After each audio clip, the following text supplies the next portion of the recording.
Assalamualaikum warahmatullahi wabarakatuh. Alhamdulillah. Alhamdulillahilladzi hadana lihada wa ma kunna linahtadiya laulan hadana Allah. Asyhadu an la ilaha illallah wahdahu la syarikalah. Syahadatan tunji qailaha yawman nadamah. Wa asyhadu anna Muhammadan abduhu wa rasuluh. Turja syafa'atuhu yawmal qiyamah. Allahumma salli wa sallim ala sayyidina wa habibina wa maulana Muhammad wa ala alihi wa ashabihi wa man sara ala nahjihi wa ta'bi da'watihi ila yaumil qiyamah. Allahumma anfa'na bima 'allamtana wa 'allimna ma yanfa'una warzuqna fahma. Amma ba'du, para jamaah hadirin hadirat rahimakumullah. Marilah kita lanjutkan tafsir dari surah Al-Jumu'ah, di mana sudah kita bahas tentang muqaddimah surat ini, kemudian alasan Allah Ta'ala memilih umat Islam menjadi umat yang terbaik. Di sana sudah kita sampaikan bahwasanya ada misi diutusnya Rasulullah SAW kepada umat manusia yang diutus dari Jazirah Arab. Mereka ini disebut kaum ummiyun, yaitu kaum yang tidak bisa baca tulis.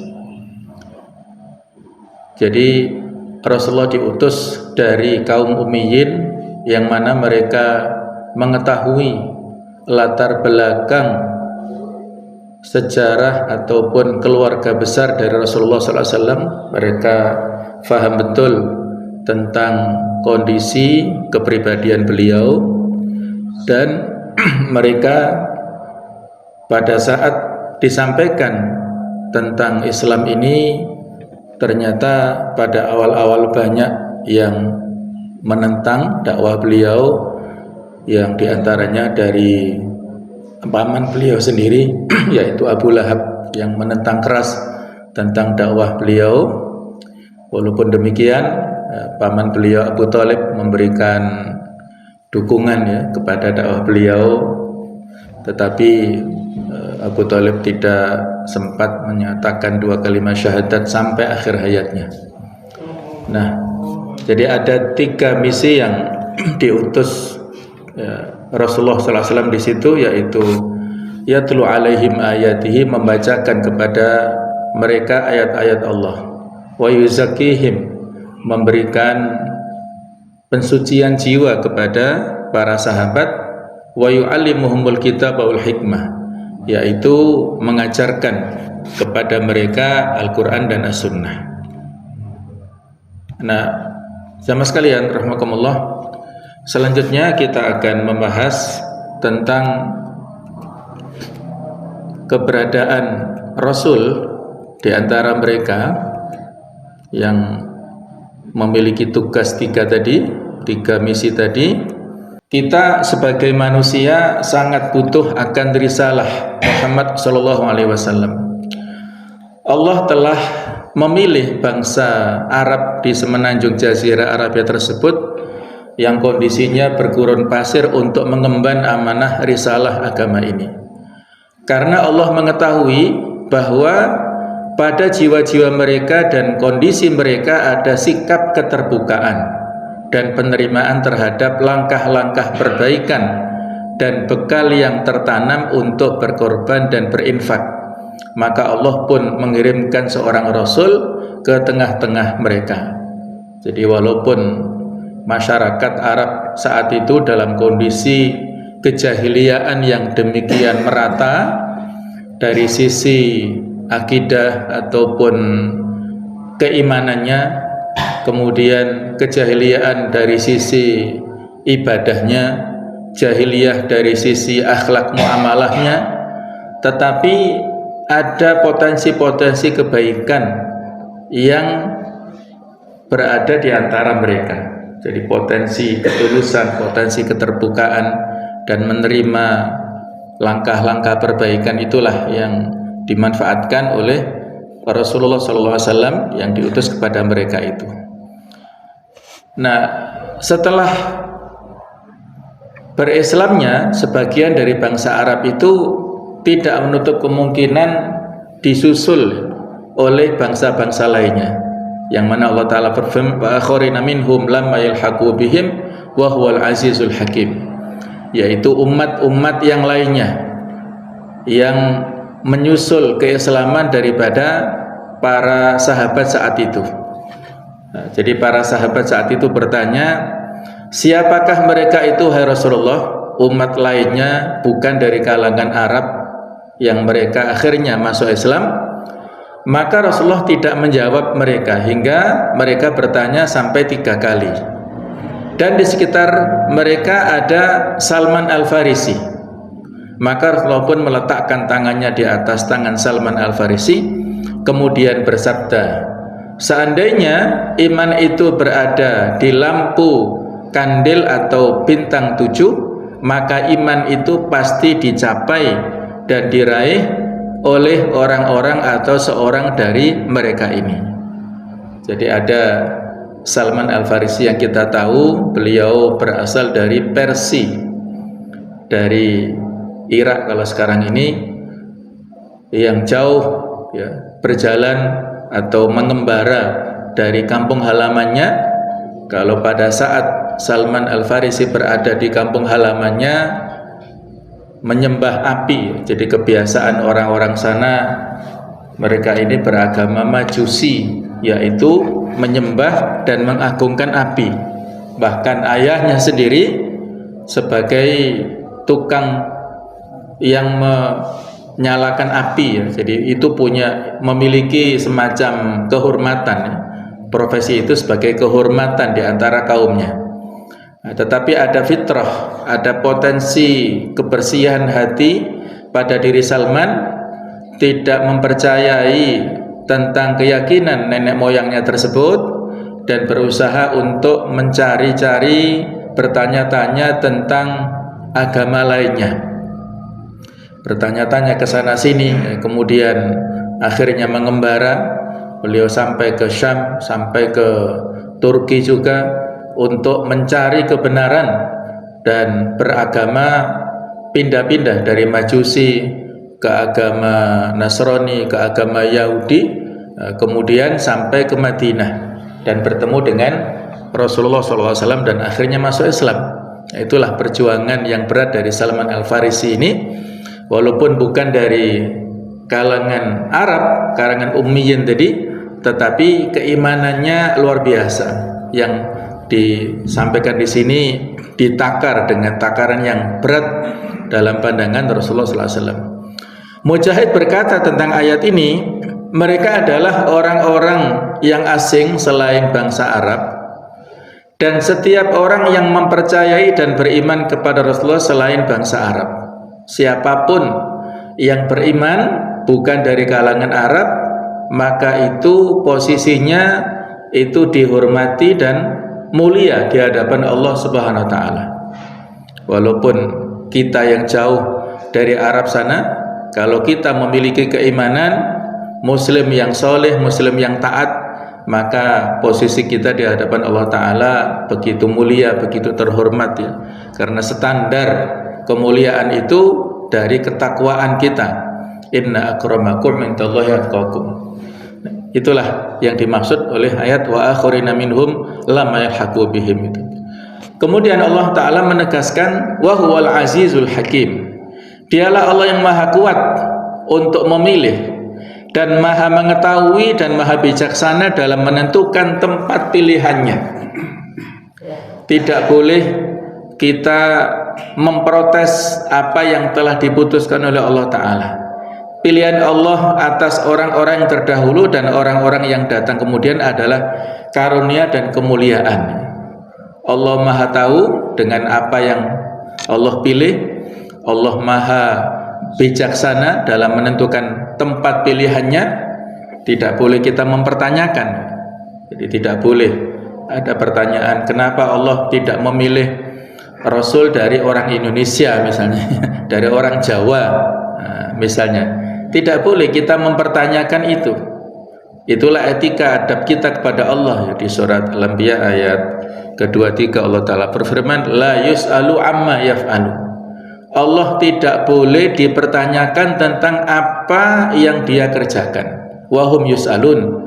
Manusialah yang mempertanggungjawabkan apa yang mereka kerjakan.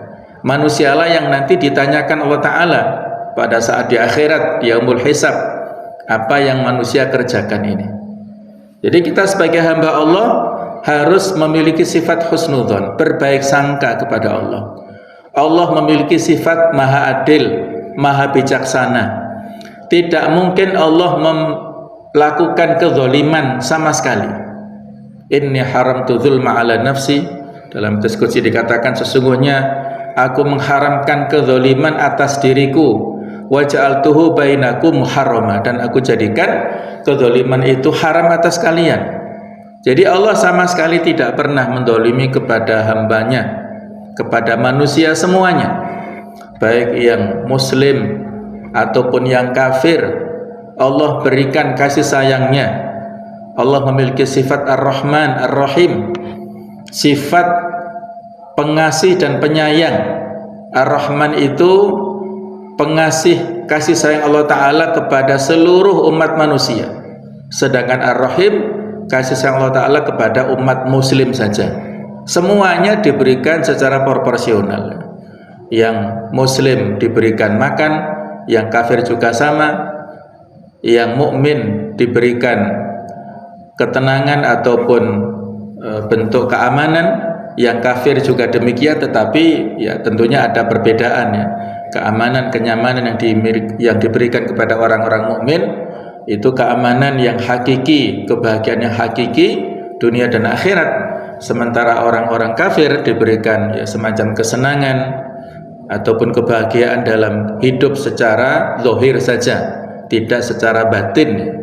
Dan di akhirat nanti ya mereka akan mendapatkan balasan yang berat dari kekafiran yang ada di dunia itu. Itulah yang harus kita lakukan. Sikap kita kepada Allah Ta'ala, kita yakini Allah sebagai zat yang Al-Aziz, zat yang maha kuat, yang maha mulia, yang memiliki segala macam izzah ataupun kemuliaan. Dan Allah adalah Al-Hakim, zat yang maha bijaksana, tidak pernah salah dalam menentukan pilihannya itu. Allah Ta'ala telah pilih Rasul dari kalangan Arab yang dulu pernah kita singgung latar belakangnya, yaitu karena orang-orang Arab begitu kuat dari sisi kepribadiannya dan mereka memiliki potensi-potensi kebaikannya, sehingga tersebar luaslah Islam yang awalnya berasal dari sana, tersebar luas ke seluruh dunia. Sebagaimana mungkin pernah saya sampaikan bahasanya pada saat nanti ya haji wada, orang-orang yang masuk Islam mengikuti dakwah Islamiyah itu ya berkembang luar biasa. Kalau pada awal-awal Islam yang masuk Islam hanya sebatas tokoh-tokoh ya, dari Khadijah, kemudian Abu Bakar, terus Ali bin Abi Thalib, ada juga Zaid bin Harithah ya. Jadi orang-orang yang dekat dari circle Rasulullah di keluarga besar beliau, 4 atau 5 orang ini berkembang, berikutnya ada 40 sahabat as-sabiqunal awwalun pada fase-fase dakwah awal Mekah itu. Kemudian berkembang pada saat Nabi hijrah ke Madinah, selanjutnya pada saat akumulasi perkembangan yang drastis adalah pada saat Fathu Makkah. Kemudian Fathu Makkah terjadi pada tahun ke-8 Hijriah, dan 2 tahun berikutnya terjadi Haji Wada yang jumlah kaum muslimin mengalami lompatan yang sangat banyak, yaitu ada di Rahul Maktum disebutkan sekitar 140.000 ya, orang yang berwukuf di Arafah saat itu. Itu jumlah yang besar ya. Nah, walaupun demikian ya, dari jumlah yang besar itu para sahabat yang dikebumikan, yang dikuburkan di Mekah Madinah itu relatif lebih sedikit daripada jumlah yang sekian banyak. Mereka tersebar luas ke seantero dunia, ada yang ke Afrika, bahkan ada yang ke Eropa, ada yang ke Asia, dan bahkan kila ya, menurut pendapat ada ke Indonesia, tapi Allah alam sejauh mana kebenaran atau validasi daripada berita itu ya. Apakah memang ada sahabat yang dikebumikan di Indonesia, itu Allah alam ya. Jadi itulah mereka tersebar luas ke seantero dunia untuk menyebarkan dakwah Islamiyah. Walaupun mereka tahu, mereka memiliki keyakinan bahwasanya kemuliaan seseorang itu apabila meninggal di Madinah. Ada hadisnya ya. Jadi orang yang meninggal di Madinah itu nanti mendapat syafaat Rasulullah. Jadi walau demikian kemuliaan kematian itu ada di Madinah dan juga tanah suci juga di Mekah ya. Tetapi mereka berkembang ataupun tersebar luas kemana-mana karena mereka memiliki misi ya, untuk menyebarkan dakwah Islam. Bumi yang mereka tempuh untuk berdakwah itu nantinya yang akan menjadi saksi kebaikan di akhirat. Semakin jauh mereka berdakwah menyebarkan Islam, maka semakin banyak kesaksian kebaikan di akhirat. Nah, itu yang mereka inginkan ya. Sehingga para ulama itu biasa untuk mencari ilmu dari satu tempat ke tempat lain. Imam Syafi'i yang lahir di Gaza, Palestina, dibawa oleh ibunya ke Mekah untuk bertemu dengan keluarga besar ya, dari kakek buyutnya di Mekah. Kemudian beliau ke Madinah belajar ke Imam Malik, beliau ke Baghdad bertemu dengan Imam Ahmad. Imam Ahmad menjadi murid beliau, beliau menjadi tokoh di sana. Dan ada qaul qadim ya, fatwa beliau yang lama itu di Baghdad, kemudian berhijrah lagi ke Mesir sampai akhir hayatnya. Seperti itulah beliau mengembara kemana-mana dalam rangka untuk menyebarkan kebaikan. Nah, itulah kemuliaan yang Allah Ta'ala berikan kepada bangsa Arab. Mereka ini memiliki banyak potensi kebaikan dan menyebarkan Islam sampai kemana-mana. Dzalika fadlullah yu'tihi may yasha. Yang demikian itu adalah karunia Allah Ta'ala, diberikan kepada siapapun yang Allah kehendaki.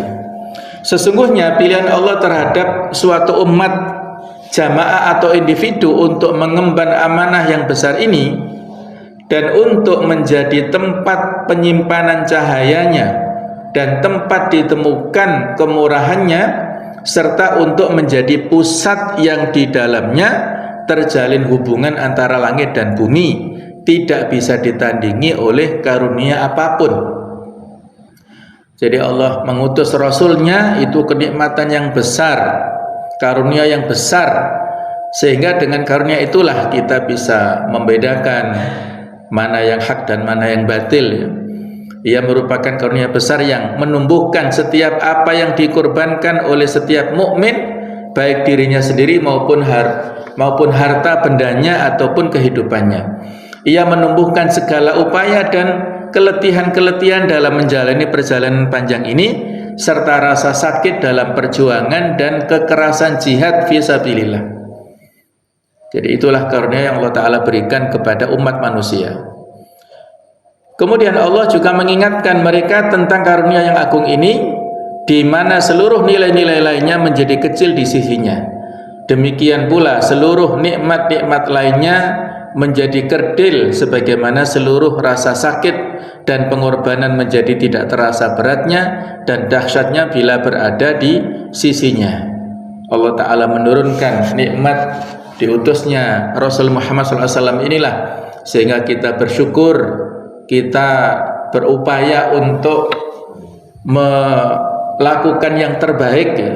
Ketika beliau sudah meninggal dunia, maka kita jadikan beliau sebagai qudwah hasanah, contoh teladan yang baik dalam kehidupan kita di dunia ini.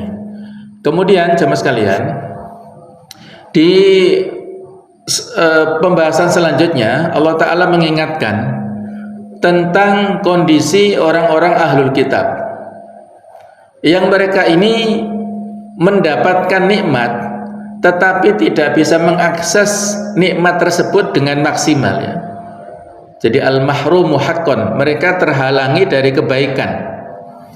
Yang Allah Ta'ala sampaikan di dalam ayat ini, mathalul ladzina humilu Taurah, permisalan orang-orang yang diberikan kepada mereka kitab Taurat, yaitu orang-orang Yahudi, tsumma lam yahmiluha, kemudian mereka tidak melaksanakan wasiat dan pesan yang ada dalam kitab Taurat itu, kamatsalil himar, seperti permisalan keledai, yahmilu asfara, yang memikul buku-buku atau kitab-kitab yang besar.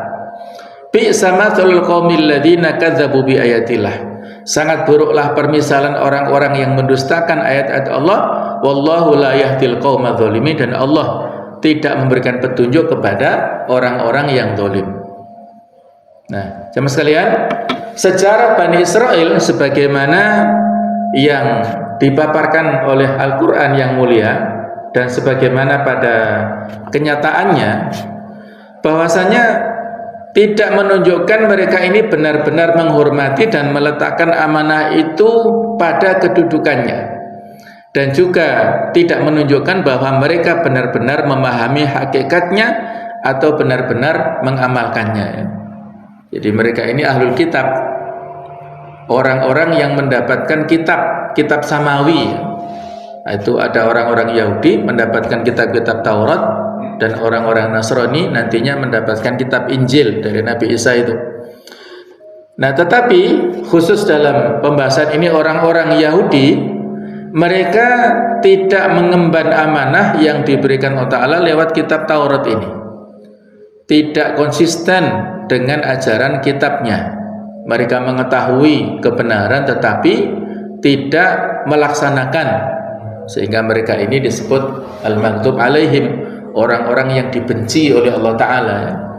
Mereka diumpamakan laksana keledai yang membawa kitab-kitab besar, dan dia tidak mendapat apa-apa darinya melainkan beratnya saja. Dengan demikian mereka bukanlah orang-orang yang berhak mengemban amanah itu, dan tidaklah mereka dapat bergabung bersama dalam mencapai targetnya.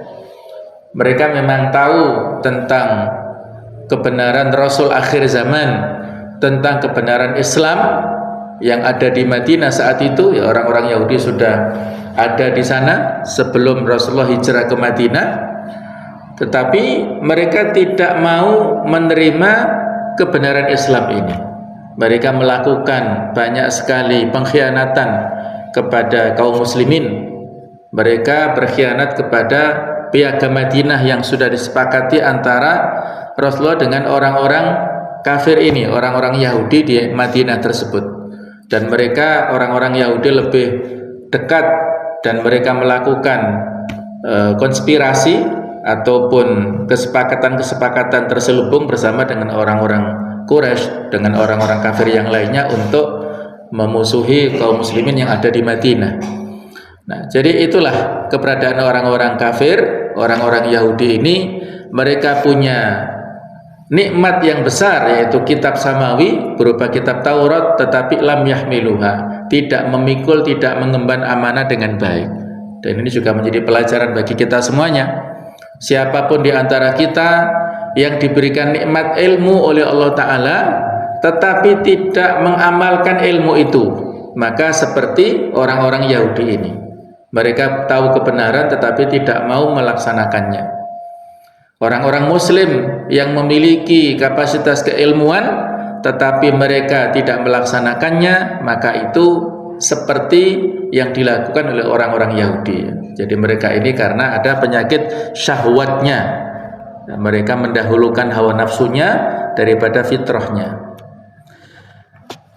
Nah, jemaah sekalian, mereka orang-orang ahlu kitab ini, khususnya orang Yahudi, menganggap dirinya ini umat pilihan Allah Ta'ala. Ini adalah persangkaan dari orang-orang Yahudi. Dalam surah Al-Imran 75 Allah Ta'ala berfirman, qalu laisa alaina fil ummiyina sabil, tidak ada dosa bagi kami terhadap orang-orang yang ummi. Jadi mereka ini memberikan label ummi kepada bangsa Arab itu dalam rangka ada misi untuk menghina, memojokkan dan merendahkan orang-orang Arab ini. Karena rata-rata orang-orang Yahudi ini punya kemampuan dalam bidang baca tulis, sehingga ketika mendapatkan orang-orang Arab tidak mampu baca tulis itu, mereka merasa lebih mulia, lebih tinggi derajatnya, sehingga ada perkataan yang diabadikan dalam ayat ini. tidak ada dosa bagi kami terhadap orang-orang yang ummi, walaupun kami sakiti, kami musuhi, kami tidak merasa berdosa. Nah, ditambah lagi dengan dakwaan-dakwaan dan pengakuan-pengakuan lainnya yang mengandung kebohongan kepada Allah Ta'ala tanpa sandaran dalil yang jelas ya. Kalau kita ingin mengetahui secara lebih detail bagaimana kebohongan dan juga kepalsuan ataupun klaim-klaim sepihak daripada orang-orang Yahudi, juga bagaimana kufurnya mereka terhadap nikmat-nikmat Allah Ta'ala, kita bisa baca dan kita hayati, tadaburi ayat di surah Al-Baqarah ya. Al-Baqarah ini banyak menceritakan tentang perilaku-perilaku buruk orang-orang Ahlul Kitab, khususnya orang-orang Yahudi ini atau orang Bani Israel ya. Itulah ya, mereka banyak sekali mendapat nikmat dari Allah Ta'ala tetapi tidak bisa bersyukur atas nikmat Allah.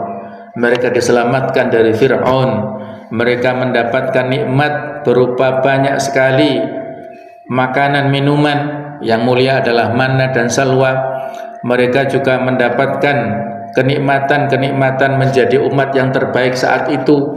Mereka mendapatkan Rasul yang saat itu diutus kepada mereka, Nabi Musa, ada juga Nabi Harun, dan mereka mendapat nikmat-nikmat yang lainnya tetapi tidak bisa dimanfaatkan oleh orang-orang Yahudi ini.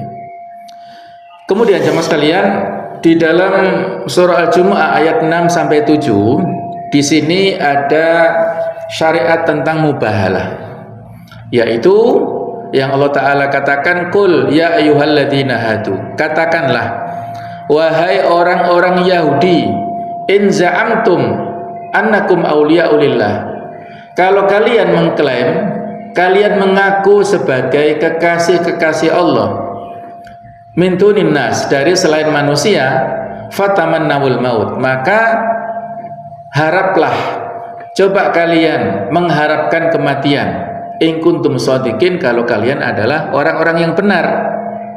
Kalau kalian betul-betul menjadi kekasih Allah, maka cobalah kalian harapkan kematian, karena nanti dengan mati itulah akan kalian dapatkan harapan-harapan itu, karena Allah Ta'ala akan memberikan balasannya orang-orang yang baik, orang-orang yang dianggap menjadi kekasihnya itu pada saat nanti di akhirat.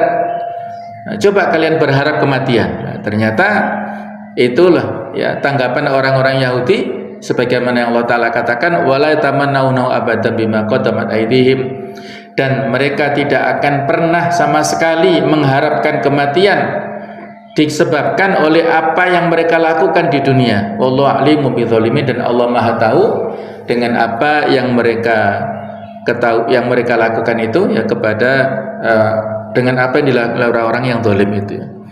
Jadi ini isyarat yang disebut dengan mubahalah, ancaman dan juga merupakan tekanan ya kepada orang-orang Yahudi tersebut. Kemudian kalau di surah Ali Imran ayat ke-61 ada mubahalah dengan orang-orang Nasrani yang berbunyi ayatnya, faman hajaka fihi, dan barang siapa yang berhujjah, memberikan alasan kepadamu di dalamnya, mim ba'di ma ja'aka minal ilm, dari sesudah datang kepadamu ilmu, fakul, maka katakanlah, ta'alau, marilah kemari, nad'u abna'ana, kami akan mengajak anak-anak kami, wa abna'akum, dan anak-anak kalian, wa nisa'ana wa nisa'akum, para istri kami dan istri kalian, wa anfusana wa anfusakum, diri kami dan diri kalian, thumma nabtahil. Nah, ini kata-kata secara eksplisit ya. Kemudian kita semuanya bermubahalah, fanaja'al, maka kita jadikan laknatullah alal kadhibin, laknat Allah kepada orang-orang yang bohong ya. Jadi ini mubahalah yang ditujukan kepada orang-orang Nasrani. Surah Al-Imran 61 dan surah Al-Jumu'ah 6 sampai 7 ini mubahalah untuk orang-orang Yahudi. Jadi walaupun mubahalah ini ditujukan kepada orang Yahudi kemudian juga orang Nasrani, tetapi ada sebagian ulama yang memberikan kesimpulan bisa saja mubahalah itu dilakukan kepada sesama orang-orang yang beriman untuk membuktikan kebenarannya ya. untuk membuktikan keseriusannya. Jadi mubahalah yang mungkin pernah beberapa waktu yang lalu, mubahalah antara tokoh ini dengan yang ini, Allahu alam sejauh mana nasibnya ya, apakah memang betul kematian-kematian yang terjadi sesudahnya itu diakibatkan mubahalah pada tokoh ini, Allahu alam ya. Kita tidak bisa memvonis sesuatu yang ghaib, itu wewenang Allah Ta'ala, tidak bisa kita intervensi dan tidak bisa kita ketahui ya, apakah betul kematian itu dikarenakan ada mubahalah ancaman ini itu ya, Allahu alam. Yang penting kita semuanya ya menetapi kebenaran yang sudah kita yakini betul-betul ya itu adalah jalan yang baik, dan kita ya berdakwah ya secara baik-baik kepada yang lainnya ya, tidak memberikan ancaman-ancaman yang mungkin itu akan berdampak yang kurang baik juga kepada kelompok-kelompok lainnya ya. Nah, sama sekalian hanya tantangan dan ancaman ya. Jadi bisa jadi menurut penafsirannya, bisa jadi ini bukan mengajak bermubahalah, tetapi hanya sebagai tantangan dan ancaman bagi kaum Yahudi, karena mereka sesungguhnya menyangka bahwa mereka adalah kekasih-kekasih Allah dan bukan seluruh manusia yang lain. Allah mengomentari tantangan ini dengan komentar yang menunjukkan bahwa sesungguhnya mereka tidak benar dan jujur dalam pengakuan mereka. Jadi sama sekali ketika ditantang mereka untuk meninggal, untuk mati, mereka tidak mau dan mereka takut. Bahkan sebagian di antara mereka mengharapkan hidup sampai 1000 tahun di dunia ini. Jadi mereka malah takut dengan kematian ini. Jadi berarti klaim-klaim yang mereka sampaikan sebagai kekasih Allah, orang yang terdekat dengan Allah Ta'ala, itu sama sekali tidak benar. Nah, itulah ya tantangan, ancaman kepada orang-orang kafir tersebut. Kalau kita kaitkan dengan ayat-ayat lainnya yang mirip dengan ini ya, tantangan kematian kepada orang-orang kafir tersebut, di antaranya ada di ayat ini ya, kayaknya di surah Al-Baqarah, Qul in kanat lakum darul akhirah, katakanlah Muhammad, jika negeri akhirat di sisi Allah, intallahi khalisatan min dunin nas, di sisi Allah itu khusus untukmu, bukan untuk orang lain, fatamannawul mauta in kuntum shadiqin, maka mintalah kematian jika kamu orang-orang yang benar. Wala yatamannahu abadan bima qaddamat aydihim, tetapi mereka tidak akan menginginkan kematian sama sekali disebabkan oleh dosa yang mereka lakukan di dunia ini. Wallahu alimun bidzalimin, dan Allah Maha tahu terhadap kezaliman orang-orang yang zalim tersebut. Wala tajidannahum ahrasan nasi ala hayat, dan engkau Muhammad akan mendapati mereka orang-orang Yahudi itu manusia yang paling tamak akan kehidupan dunia. Wa minal ladzina asyraku, bahkan lebih tamak daripada orang-orang musyrik. Yawaddu ahaduhum law yu'ammaru alfasanah, engkau temukan ada di antara mereka yang menginginkan untuk diberi usia sampai 1000 tahun. Wa ma huwa bimuzahzihi, sehingga umur itu walaupun panjang tidak bisa menjauhkan mereka minal azab, dari azab ayu amar. Kalau mereka dikasih umur 1000 tahun itu tidak mampu menjauhkan mereka dari azab. Wallahu basirum bima ya'malun, Allah Maha melihat terhadap apa yang mereka kerjakan. Inilah yang lebih jelas ya di surah Al-Baqarah ini ya, tentang klaim-klaim daripada orang-orang Yahudi itu yang sama sekali tidak benar. Kemudian jamaah sekalian, kemestian kita berjumpa dengan Allah Ta'ala dan persiapan untuk itu ya. Di sini Allah Ta'ala mengingatkan kepada kita untuk selalu mengingat tentang hakikat kematian dan apa yang terjadi setelahnya. Allah membuka mata mereka bahwa tidak ada peluang dari kematian itu, karena kematian merupakan suatu kepastian dan tidak ada kesempatan sedikit pun untuk lari daripadanya. Jadi di dalam ayat lain disebutkan walau kuntum fi burujin musyayyadah, kalau seandainya kalian berada pada benteng yang kokoh, niscaya kalian tidak akan mampu lari dari kematian itu. Kalau memang takdir kita meninggal dunia, maka kapanpun dimanapun kematian itu akan mengejar kita ya. Bukan kita yang mengejar kematian, tapi kematian mengejar kepada kita walaupun kita berada di benteng yang sangat kokoh. Nah, inilah ancaman untuk orang-orang Yahudi dan juga untuk kita semuanya. Dan kematian itu setelah kematian itu semua orang akan kembali kepada Allah Ta'ala, yang dilanjutkan dengan proses hisab, perhitungan amal yang tidak dapat diragukan lagi dan pasti terjadi. Kita ya, dalam kehidupan dunia ini adalah kehidupan yang sementara, kehidupan yang hanya sesaat, yang tidak mampu ya, ataupun tidak bisa dibandingkan dengan kehidupan akhirat yang demikian panjang. Wa inna yauman 'inda rabbika ka'alfi sanatin mimma ta'udun. Sesungguhnya satu hari di sisi Allah Ta'ala di akhirat nanti itu sama dengan 1000 tahun dalam perhitungan kita di dunia ini. Jadi 1:1000. Satu hari di akhirat sama dengan 1000 tahun di dunia. Kalau tadi orang-orang Yahudi berkeinginan hidup 1000 tahun, itu sama dengan satu hari saja. Sehingga kalau kita yang berusia pendek ya, berapa sih usia kita di dunia ini? Ya, angka harapan hidup umat Nabi Muhammad ini antara 60-70 tahun. Sehingga kalau kita sudah diberikan usia di atas 70 itu bonus yang banyak ya, harus dimanfaatkan ya. Sudah diberikan kesempatan di dunia ini ya. Khairun nas man tala umruhu wa hasuna amalu. Sebaik-baik manusia adalah orang yang panjang usianya, yang baik amalannya. Dan orang yang terburuk adalah orang yang panjang usianya tetapi buruk amalannya. Maka kalau kita dikasih usia 62 tahunan misalnya, kalau kita konversi dengan kehidupan akhirat hanya 1,5 jam saja. Jadi yang kita merasa lama di dunia ini 62 tahun itu hanya 1,5 jam saja, sebentar saja. Jadi seolah-olah hanya menunggu sesaat. Sehingga marilah kita manfaatkan kehidupan dunia ini untuk beramal yang sebaik-baiknya sebagai bekal mati. Al-kayyisu man dana nafsahu wa amila lima ba'dal maut.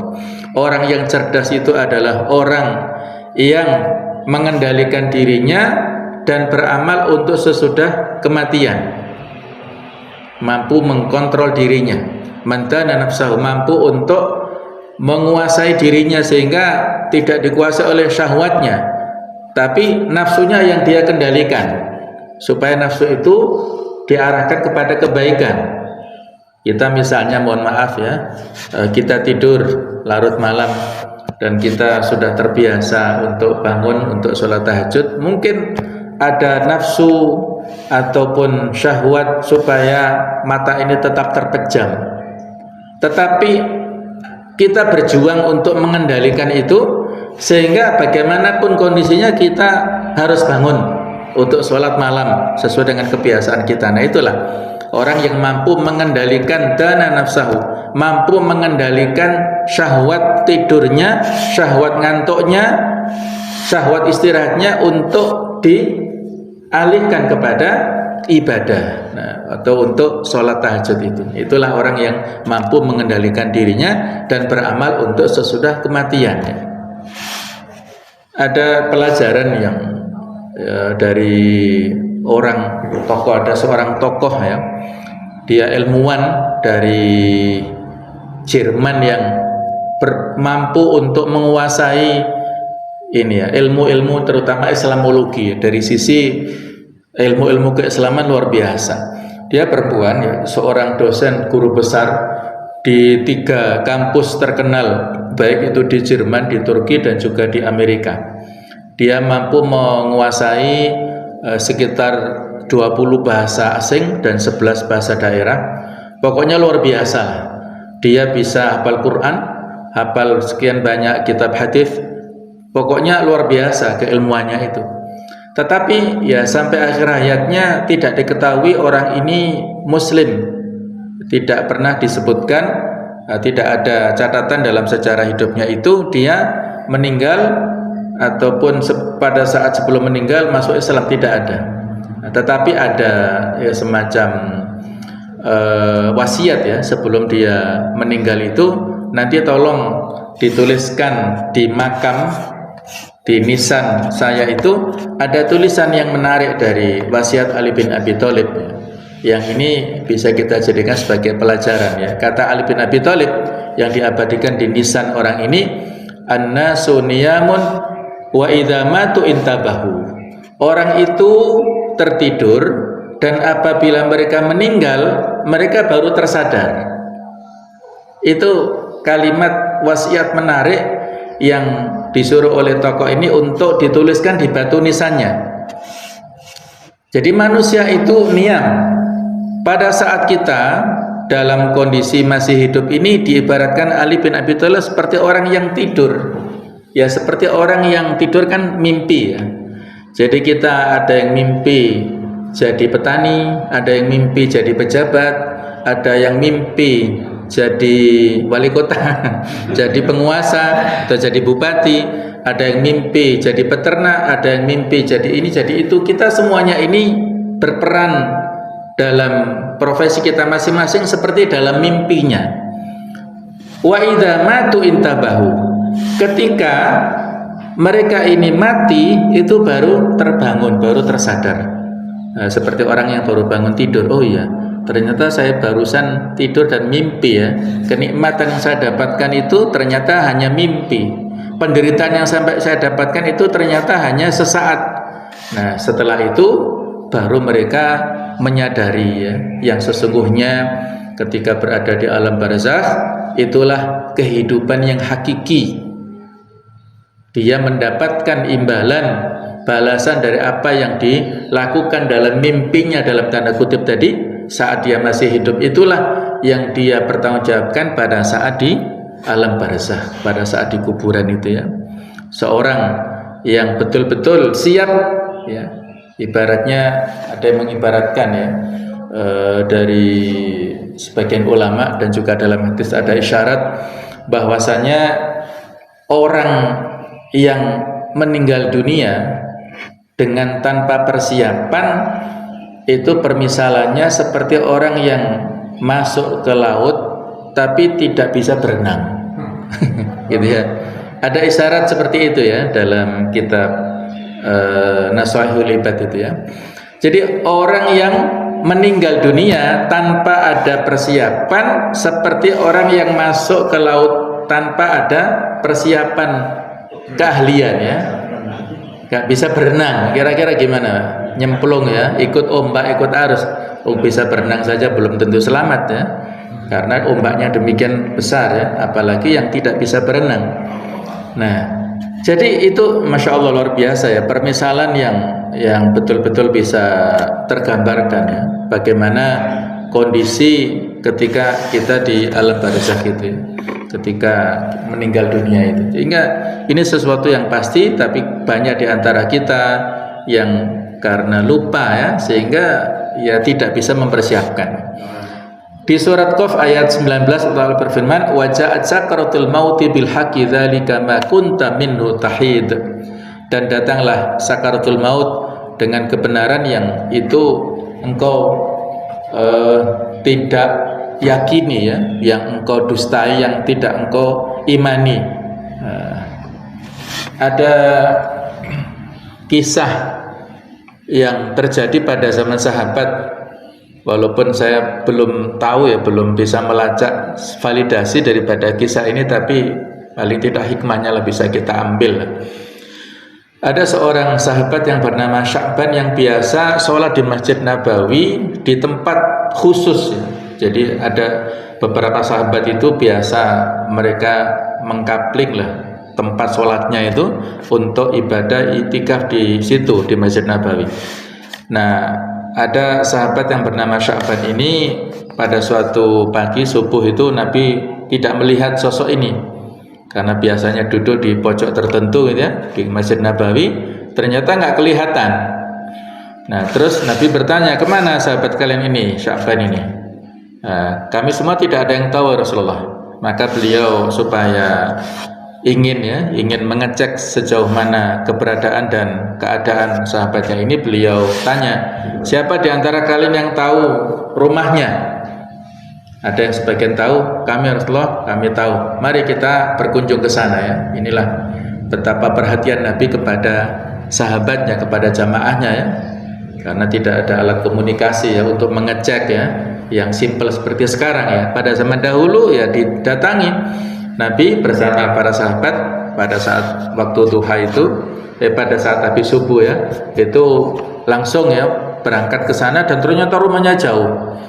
Jadi habis subuh beliau berangkat dari Masjid Nabawi sampai di sana itu waktu duha. Ya berarti kan mungkin 1-2 jam perjalanan ya. Masya Allah, bisa kita bayangkan sejauh mana rumah orang ini ya, sahabat ini ke Masjid Nabawi. Nah ternyata sampai di sana ditemui oleh istri tuan rumah dan ternyata Sya'ban ini sudah meninggal dunia. Sudah meninggal dunia malam tadi ya, dan sudah dikuburkan. Maka Nabi mengatakan innalillahi wa inna ilaihi raji'un. Kemudian pertanyaan dari istrinya, ada kalimat-kalimat yang disampaikan oleh Sya'ban sebelum meninggal yang dia sendiri juga nggak paham apa yang dimaksudkan itu. Maka apa itu ini ya, si istri ditanya oleh Rasulullah, apa yang disampaikan suamimu? Ada 3 kalimat. Yang pertama yaitu pokoknya isinya 3 ini tentang penyesalan ya. Jadi yang pertama mengatakan seandainya lebih jauh ya, kemudian yang kedua seandainya lebih banyak, kemudian yang ketiga seandainya lebih baik. Nah, apa itu Rasulullah? Maka beliau mendapatkan wahyu, yaitu suamimu ini mengatakan seandainya lebih jauh, itu beliau menyesal ya. Langkah-langkah kaki yang telah dilakukan, ditempuh dari rumah ke masjid itu kan jauh tadi ya. Bisa kita bayangkan mungkin butuh waktu 2 jam tadi ya.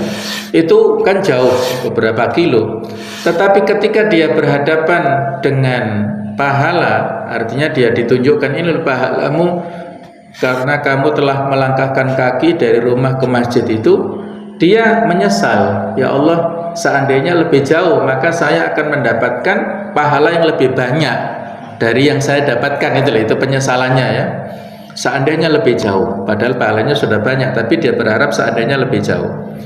Kemudian apa kalimat berikutnya? Seandainya lebih banyak. Nah, karena dia pernah satu saat memiliki 2 roti, kemudian ada orang miskin yang kelaparan, yang minta sesuatu, kemudian dia kasih 1 roti ini. Nah, 1 roti untuk dia, 1 dia nikmati. Nah, Allah tunjukkan pahalanya pada saat ya kematian itu, maka dia mengatakan seandainya lebih banyak. Kenapa enggak saya kasih semuanya saja kepada miskin ini? Kalau saya punya yang lainnya ya. Jadi dia menyesal kenapa enggak maksimal dalam ngasih sedekah gitu. Terus apa yang ketiga itu ya, Nabi mengatakan bahwasanya suamimu ini pernah berangkat ke masjid dalam kondisi yang gerimis. Kemudian dia berhadapan ketemu dengan orang di luar masjid, juga sama, dia kehujanan. Maka suamimu ngasih baju luarnya untuk orang ini dan dia pakai baju dalam yang lebih bersih, yang lebih bagus ya. Dia menyesal karena ketika Allah Ta'ala tunjukkan ini pahalamu tapi kurang maksimal. Seandainya dia memberi yang terbaik, yang lebih baik, yang lebih kering daripada baju yang agak basah tadi kepada orang yang kehujanan tersebut, maka dia lebih nyaman daripada yang dikasihkan dulu ya. Jadi dia menyesal kenapa enggak memberikan yang terbaik kepada orang yang membutuhkan. Nah, kurang lebih seperti itulah ya penyesalan-penyesalan dari orang ini, yang itu diberikan isyarat-isyarat ya. Orang-orang yang menjelang kematiannya itu diberikan isyarat-isyarat dari hasil apa yang dilakukan dulu pada saat masih sehat. Kalau dia pernah dalam kehidupannya itu melakukan kebaikan-kebaikan, maka ada isyarat tadi pahala-pahala yang dia akhirnya rindu untuk mendapatkan pahala tersebut atau balasan itu. Tapi kalau dia pernah melakukan berbagai macam tindakan keburukan, maka dikasih isyarat-isyarat siksaan tadi, sehingga orang yang akan mati itu ketakutan ya. Dia takut menghadapi resiko daripada amal perbuatannya yang buruk di dunia dulu. Itulah kurang lebih kisahnya ya. Jadi pada saat kita masih sehat walafiat, kita ya santai-santai saja. Toh kita masih merasa wis nanti gitu ya. Kita misalnya belum tilawah atau belum zikir pagi misalnya, kita belum melakukan kebaikan wis nanti gampang ya. Kita belum sholat duha wis gampang gitu ya. Ternyata kan kita belum tahu ya nasibnya seperti apa ya. Apakah kematian itu datang pagi ini, siang ini, Allahu a'lam ya. Tidak ada yang bisa memastikannya. Maka orang yang cerdas itu adalah orang yang mempersiapkan segala sesuatunya ini terhadap sesuatu yang sudah pasti yang berupa kematian. Kemudian jamaah sekalian, orang yang lari dari kematian itu diisyaratkan di dalam ayat tersebut yang menurut riwayat daripada At-Tabari dalam kitab Mu'jamnya dari hadis Mu'ad bin Muhammad Al-Hudali dari Yunus dari Al-Hasan dari Samurah, yaitu hadis marfu' bahwa ia berkata, perumpamaan orang-orang yang lari dari kematian adalah laksana kancil yang dituntut oleh tanah karena utangnya. Kemudian ia pun berusaha menunaikannya.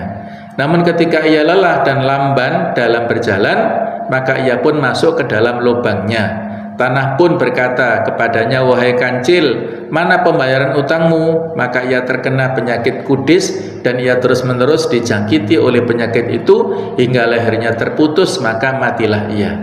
Nah, itulah ya permisalan orang yang akan lari dari kematian. Tidak ada yang bisa lepas daripada kematian tersebut. Semuanya pasti akan kembali kepada Allah Subhanahu wa taala. Itulah jemaah sekalian ya tentang alasan-alasan ataupun peringatan-peringatan Allah taala berikan kepada umat Islam ini ya, yang akan mengemban menjadi pelanjut risalah Nabi Muhammad SAW, menggantikan keberadaan orang-orang ahlul kitab tersebut ya. Jadi kita harus senantiasa mengingat misi Rasul, kemudian tugas-tugas Rasul, dan kita juga sangat butuh dengan tugas Rasul. Kemudian kita hindari perilaku-perilaku daripada orang-orang ahlu kitab yang mereka tidak komitmen dengan kitab Tauratnya. Kemudian kita harus senantiasa mengingat perjumpaan dengan Allah Ta'ala berupa kematian itu. Mudah-mudahan ya Allah Ta'ala memberikan umur panjang kepada kita, sehat walafiat untuk melaksanakan hal-hal yang baik, untuk menambah amal-amal kebaikan sebagai bekal untuk di akhirat kelak. Monggo barangkali ada yang ingin bertanya atau ingin menambahkan, monggo Pak, silakan. Nggih. Apa termasuk agama samawi? Iya. Apa? Iya. Jadi sejak dahulu ya, yang disebut orang-orang Nasrani ini ada klasifikasinya ya. Jadi ada Nasrani yang mereka ini adalah kelompok Al-Hawariyun, para pendukungnya dan penolong mereka itu adalah pengikut setia Nabi Isa alaihissalam yang ikut ajaran Nabi Isa secara murni. Nah, mereka ini orang-orang yang selamat, Al-Hawariyun ya. Kemudian ada orang-orang Nasrani yang menyimpang dari agamanya Nabi Isa. Nah, yang mereka ini memiliki keyakinan Trinitas ya, mengangkat Nabi Isa melebihi batas kemanusiaan ya sebagai Tuhan atau anak Tuhan. Itulah Kristen yang menyimpang, yang tidak sesuai dengan ajaran Nabi Isa sendiri, dan rupanya itu yang terbanyak saat ini ya. Iya, saat ini mereka dengan berbagai macam sektenya, ada Protestan, ada Katolik dan lain-lain, itu rata-rata ya punya keyakinan yang syirik, ya, menuhankan Nabi Isa. Jadi mereka ini bukan lagi golongan yang kitab samawi tersebut sudah menyimpang ya. Sehingga kita pun juga tidak boleh memberikan apresiasi kebenaran kepada mereka. Tidak boleh kita akui mereka itu sebagai agama yang juga agama yang benar, nggak boleh ya. Walaupun mereka itu dulunya adalah ahli kitab, mendapatkan kitab samawi, tapi karena mereka tidak sesuai lagi dengan ajaran yang murni, nah, maka tidak boleh kita akui keberadaan mereka sebagai agama yang tepat ya, tidak boleh. Hanya Islam saja saat ini yang murni. Begitu pula orang-orang Yahudi juga sama. mereka ini mengangkat sebagian sekte mereka ya Uzair sebagai anak Allah. Nah, mereka juga meyakini ya tentang keyakinan-keyakinan yang batil, yang sesat, yang itu justru datang dari ulama-ulama mereka ya. Itu juga sama ya, mereka juga agama yang tidak bisa kita akui kebaikannya dan kebenarannya. Hanya Islam saja Pak yang harus kita yakini ya kebenarannya sampai saat ini. Yang sangat valid dari dulu sampai sekarang ya Islam saja. Walaupun pada hakikatnya banyak sekali perbedaan pendapat di antara kita kaum muslimin, tapi insya Allah ya mudah-mudahan ya perbedaan itu saling sinergis lah ya, bukan saling kontradiktif di antara kita ya. Kalau yang sesat-sesat ya, aliran-aliran yang masih bersyahadat, nah, tetapi tidak ada yang sholat ya, ataupun mereka ya hanya aliran kepercayaan ya, atau mungkin kejawen barangkali ya. Nah itu yang harus kita ingatkan lah ya. Kita akhiri, subhanakallahumma bihamdik asyhadu an la ilaha illa anta astaghfiruka wa atubu ilaik. Assalamualaikum warahmatullahi wabarakatuh.